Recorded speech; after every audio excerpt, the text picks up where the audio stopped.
Alright, Luzon, Visayas, Mindanao, Metro at Mega Manila. Magandang tanghali sa inyong lahat. Happy Wednesday mga kawan. Napakaganda ng araw natin ngayong Wednesday. Nako, alam ko naman, ngumiti ka naman dyan kawan dahil bagong sahod ka. No, yun eh. Uso din maging masaya kawan, no? Uso rin na maging masaya. Usong-uso ang maging grateful and thankful sa lahat ng bagay na nakakamit at nakukuha natin ngayon, no?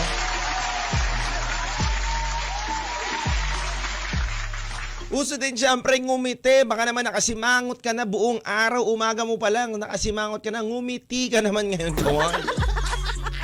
Di ba? Baka lahat na kaya hindi ka nabibilan dyan sa iyong tindahan kasi simangot ka ng simangot. Kaya siguro walang nagaya sa iyo ngayon ng lunch, kawan, kasi nakasimangot ka na naman. Try mo rin patawanin yung sarili mo, gawing masaya mga bagay-bagay, baka puro ka nalang problema, di ba? Hindi na rin healthy yan, kawan. Mas nakakabata daw, no? Nakaka-less minus 10 ang edad kapag lagi daw naka-smile, no? Ay, totoo yun nakakabata ang pagngiti. Pag lagi ka nakangiti kawan, nako, na nagiging fresh ka kawan, no? Kung lagi ka nakasimangot, parang pasan mo ang iyong mga problema, wala lang mangyayari sa inyo. Ina-attract mo lang ang universe na makakuha ng mga negative vibes. Dapat kuhain mo yung mga positive vibes, kawan. Yun yung the best.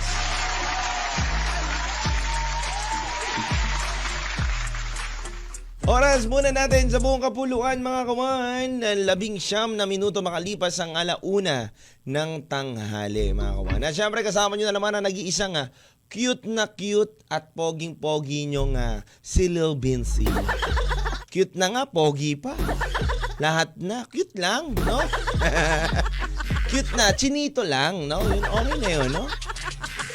At syempre, hello rin sa mga kawan natin ngayon na nakatutok sa iba't ibang lugar. Tarlac, Tacloban, Butuan, Surigao, Puerto Princesa, Baler, Legazpi, Mindoro. Hello po sa inyo mga kawan. Happy listening right now. Sa mga kawan natin dyan sa Mindoro, hello po sa inyo. Sa mga kawan natin dyan na naggagandahan at naggagapuhan. Siyempre sa mga texters din natin mga kawan, huwag kayong mahiyang mag-text sa ating text line na 0998-9619711 para dire-diretso ang ating kulitan at kwentuhan.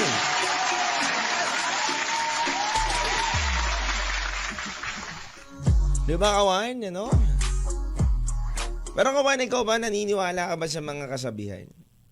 No, marami ba? Yung mga matatanda, maraming kasabihan yan. No? Yung may mga edad na, no? Karamihan yung mga lola ko, lolo ko, maraming kasabihan. Nanay ko, maraming kasabihan. No? Naniniwala ka ba kawan na kapag, di ba? Na kapag ikaw daw, no?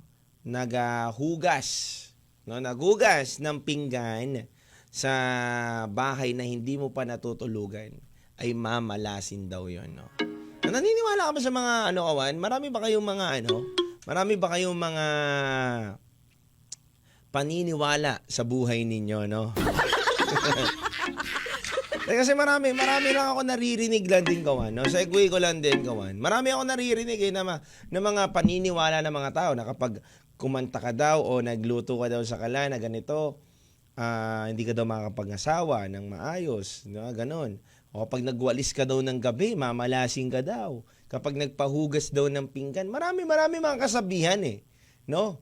Pero may kasabihan din tayo, kawan, na kapag hindi daw para sa'yo, kahit anong gawin mo, hindi mapapasayo. Ikaw ba, kawan, doon sa kasabihan na marami kang pinaniniwalaan sa kasabihan na sinabi ko sa'yo, naniniwala ka ba doon? O naranasan mo na ba yon na kahit anong gawin mo, kung hindi para sa'yo, hindi mapapasayo? Nako. No, ikaw ba kawan naniniwala ka doon kapag hindi para sa'yo, hindi para sa'yo? Kasi kadalasan tayo kawan, di ba, madalas tayo nagmumukmok. Madalas tayo nagsiself-pity, no? Sinisisi natin yung sarili natin. Masyado tayong nagkukulong minsan sa kwarto, nag-iisip tayo. Ganun pa rin ba kayo, kawan? No, yung nagkukulong kayo sa kwarto, nag-iisip kayo ng problema nyo, umiiyak na lang kayo na bakit hindi para sa akin to? Ba't hindi binigay para sa akin? Mga ganon. Di ba? O bakit ako nalagay dito sa sitwasyon na to? Di ba? May mga ganon ba kayong parte sa buhay ninyo? Di ba kawan na may mga tinatanong tayo o may mga kinukuha tayong bagay o mga pinapangarap tayo na kahit anong pilit mo, hindi naman napapasayo. Naniniwala ka ba doon? Ulitin ko kaman naniniwala ka ba sa kasabihan na kapag hindi para sa'yo, kahit anong gawin mo, hindi mapapasayo. Di ba? Kasi kawan, alam nyo, marami mga kawan sa atin na nagkwento at nagbahagi ng kanilang storya na marami rin daw silang na-realize sa buhay nila na ngayon na may edad na sila. Kasi ngayon lang daw nila napagtanto na kahit pala mag-iiyak siya o magwala siya o sumigaw o talagang ibuhos niya ang lahat ng galit niya. Kapag pala hindi daw para sa kanya, kahit anong gawin niya, hindi magiging sa kanya. Di ba? Di ba kawan? May mga ganun tayong bagay na kahit anong pilit na natin, sinagad na natin ang lakas natin, di ba? Pero kung hindi para sa'yo, hindi mo maaabot yun. At napakaganda lang na itong hugot ng isang kawan natin na pag-uusapan natin ngayong oras na to na pwede kayong mag-comment ngayon dyan kung nakakaranas din kayo ng ganun. And alam nyo, may mga good thing to sa buhay natin. Yung topic natin ngayong araw na to. Kasi good thing lang din na may ma-open ngayon na kwento ng isang kawan natin na sa pag-abot ng pangarap at sa pagkamit ng mga bagay na ginugusto natin at mas marirealize natin na ang bagay-bagay pala sa mundo kawan ay hindi pala natin talaga para sa atin lahat. No? Yung ninanais-nais mo at pinaghirapan mo kung kahit ano pa ang isagad mong pagod dyan, kung hindi mapupunta sa'yo, hindi mapupunta sa'yo. Lil Vinci May chinito boy Kwento 1 sa 1FM. Mustahin ko muna mga tsuper natin dyan na manamamasada. Ingat-ingat lang kayo sa mga biyahe ninyo, no? Ayan, no? At syempre mga kawan din natin ngayon na nagtitinda. At ang mga kawan natin ngayon nasa kanilang tahanan, nagtatrabaho, nasa opisina. Ingat-ingat lang din kayo sa inyong mga pag-uwi mamaya mga kawan. Mga iba naman dyan, nagme-merienda na agad, no? Katas lang ng tanghalian. No, palipas din. Baka naman maimpacho ka niyan, kawan. Uso din magpalipas, no? Anyway mga kawan, batiin ko muna lahat din ng mga nagpapabati sa atin. Hello, big shoutout kala John Joseph Montemayor, Chen Enamo, no? And hello rin kay Muhammad Santos, kay Brother Muchi. And syempre sa Reyna na Kutsinta, si Mami Sheng. Big shoutout po sa inyong lahat. Yeah?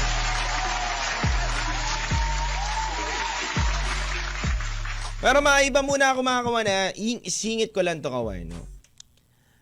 Kayo ba kawan, naranasan nyo na, no? Naranasan nyo na masaktan, no? Nandun na naman tayo sa may mga sakit-sakit eh.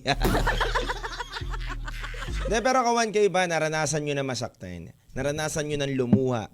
Naranasan nyo na mag-failed, no? In terms of sa relationship ninyo. Kasi kawan, ngayon, yung hugot natin ngayon, kawan, mapapanatong ka sa sarili mo na oo nga, no? Talagang para sa akin yan, no?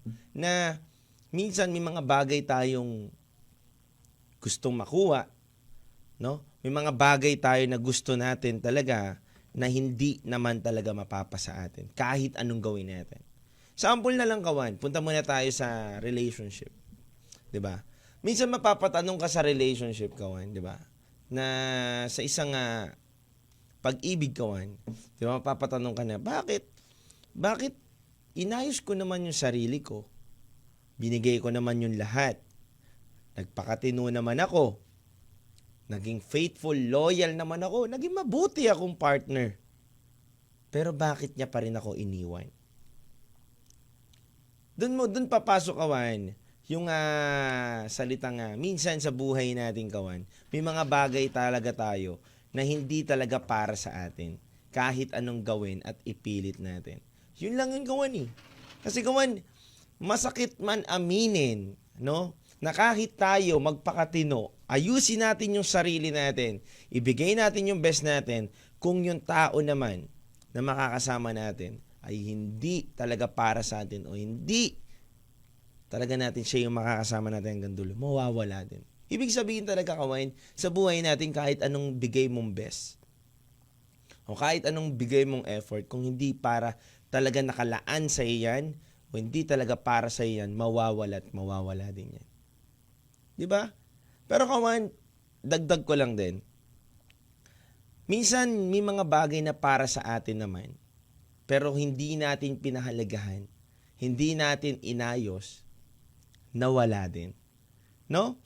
Kasi, kawan, ito yan, Ito yan. Sa buhay talaga natin, kailangan natin ng acceptance na tinatawag.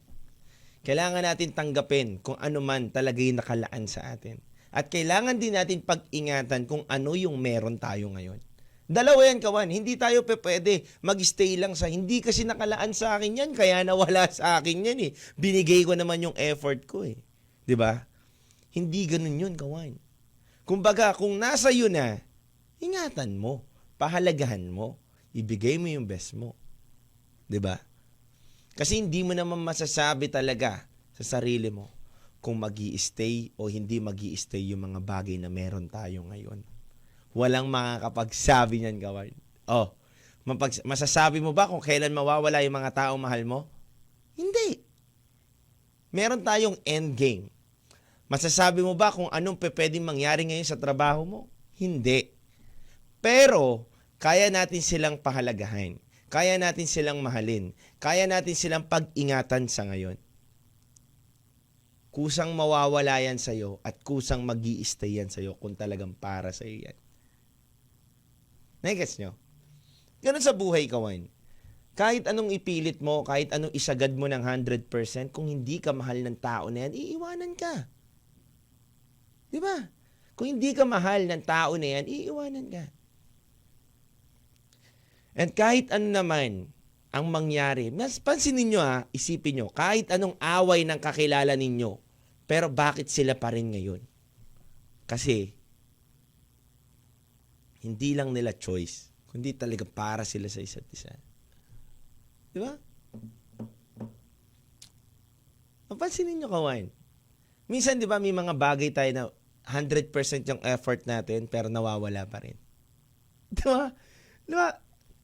Naranasan nyo na ba yun? Na 100% yun ang ginawa, ginalingan nyo na. Kumbaga sa basketball, ang dami mo nang pinuntos, pero hindi pa rin ikaw yung MVP. Ganun yun eh.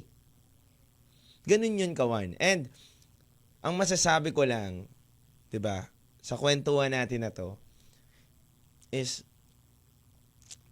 lahat ng bagay ay may dahilan, at lahat ng bagay na meron tayo, kailangan din natin pahalagahan. Kasi hindi natin alam kung hanggang kailan ba magi-stay yan, at hanggang kailan tayo nandiyan. Ang mahalaga mong gawin is yung mga bagay na napunta sa'yo, is pahalagahan mo, mahalin mo, pag-ingatan mo.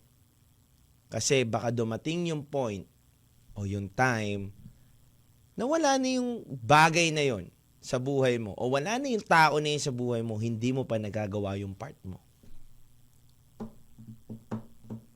Di ba? Mas masakit yun.